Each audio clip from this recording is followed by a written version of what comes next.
নমস্কার বন্ধুরা, আজকে দেখাবো তোমাদেরকে সাদা আলুর দম। সাদা আলুর দমের জন্য প্রথমে আমি কড়াইতে তেল দিয়ে দিলাম।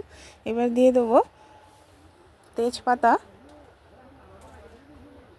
শুকনো লঙ্কা আর দেবো 5 ফোড়ন।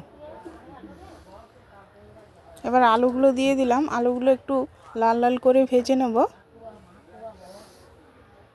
ওখানে দিয়ে দিলাম 2টো কাঁচা লঙ্কা। এবার দেবো আদা বাটা,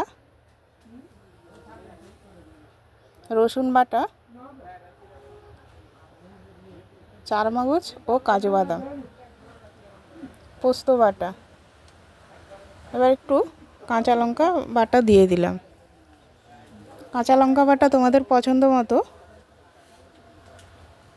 দিয়ে দিলাম। ধনে গুঁড়ো আর জিরে গুঁড়ো।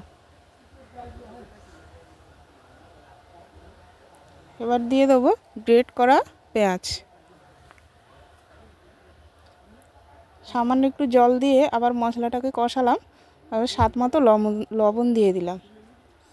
আর দিলাম গরম মশলা আর ওপর থেকে ভাজা মশলা দিয়ে দিলাম। হয়ে গেছে বন্ধুরা আলুর দম। এরকম তোমরা বাড়িতে করে খেয়ে দেখবে এবং কমেন্টে জানাবে সাদা আলুর দম কেমন হয়েছে। সবাইকে টাটা, বাই বাই।